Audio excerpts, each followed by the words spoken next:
Thing management requires a new type of internet.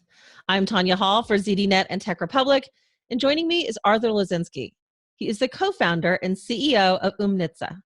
Welcome, Arthur. Hi, Tonya. Thanks for having me. What does Oomnitza do, and what is thing management? Great question. So we started this company based on the idea that there's a massive influx of new devices coming online. So CIOs today are managing hundreds of thousands of devices, and there's only more coming online. And all these devices have in common is they're all traditional computers, even though they may take different form factors. So a lot of the problems that we have around managing computers, like security issues, vulnerabilities, need to be addressed. And what thing management allows you to do is address these things and these issues with things in a holistic way and through a single pane of glass, where you may have multiple different systems managing them today. Thing management is one central solution for that. Why do we need a new kind of internet? Yeah, it's a good question. So with all these things coming online and all these different kind of connected devices, there's a major security gap because all these devices are windows into your corporate data. And today, if you ask a CIO, how many laptops do you have or how many mobile devices do you have? A lot of times the answer can be in factors of tens of thousands, 50,000, 60,000.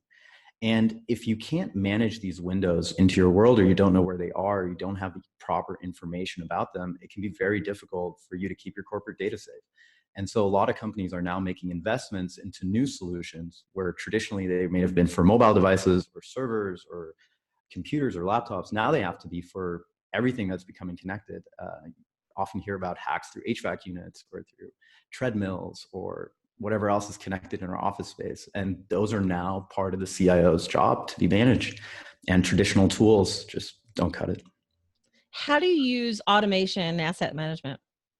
That's a great question. By integrating multiple different best-of-breed solutions, we can get the best of both worlds. So we're able to manage the devices, like the mobile devices, through tools like Mobile Iron or AirWatch, which we integrate with out of the box. Or we can use the ticketing systems that systems are already using or that companies are already using to integrate. And so by having all of these systems speak to each other, we have a better holistic view of the assets and the information on them, allowing us to actually secure them and manage them in a way that traditionally hasn't really been possible. Explain predictive maintenance. How is this different than a standard maintenance schedule?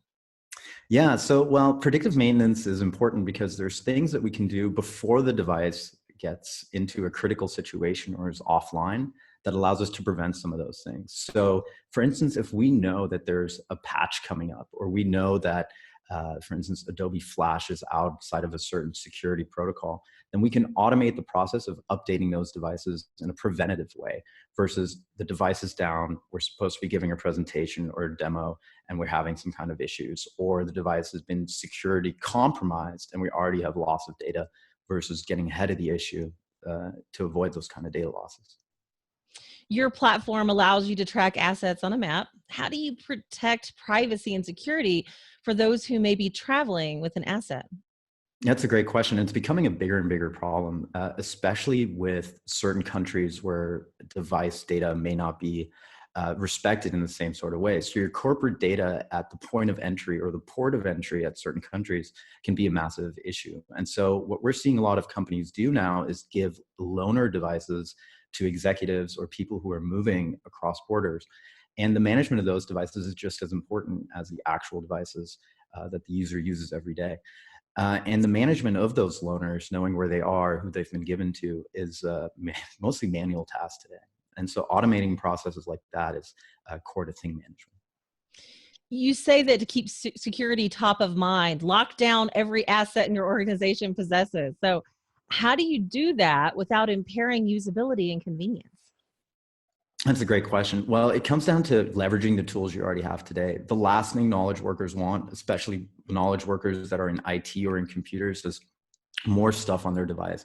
It's slowing down their machines. It's making it harder for them to use. So the less information we have on the edge, on the actual endpoint, the less applications we're using, the better performance we're going to get from those applications. So it's paramount for companies to leverage the existing data they already have, not to get in the way with the user. And by integrating with tools that you're already using, like SCCM or as we mentioned, some of the mobile device management tools, you don't have to reinvent the wheel. You can leverage what you already have today. Speaking of security, how is the increasing variety of connected devices creating a security nightmare? Are we multiplying the number of attack surfaces, or is there more to it than that? Yeah, I've heard somebody say that security is about hygiene. And I think that at the heart of it is absolutely true. It's about process and about tools. And you have to have the process and the tools work together. And when you start having discrepancies between your processes and your tools, that's where major attack vulnerabilities happen. You hear about phishing attacks, or you hear about companies being hacked through devices that were left on a bus, or uh, HVAC unit kind of teams coming out, third parties putting in USB drives into machines that are connected to your network.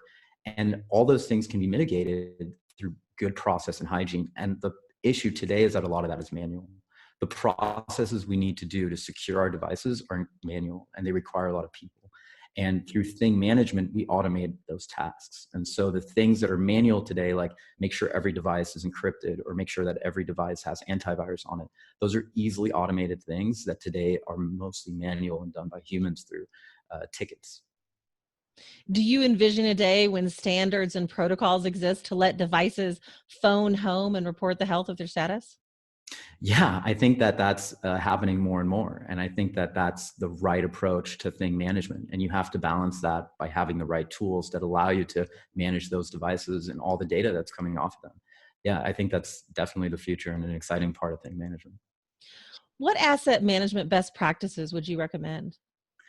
Yeah, we like to think that we have the technology and the methodology to manage devices. And I would say that for anybody starting an asset management project or is serious about managing assets, the very first thing they should be looking at is, does asset management incorporate the entire life cycle? Are you thinking about asset management when the asset is online, or are you thinking about asset management when you purchase the device, when you're forecasting to purchase the device, when you're going through the actual receiving of the device? A lot of people think asset management only starts when I've given the device to the end user, but that's already 30% of the asset life cycle. So when it comes to best practices, it's about managing the entire life cycle of the asset from the beginning all the way to the end, and what's in the middle.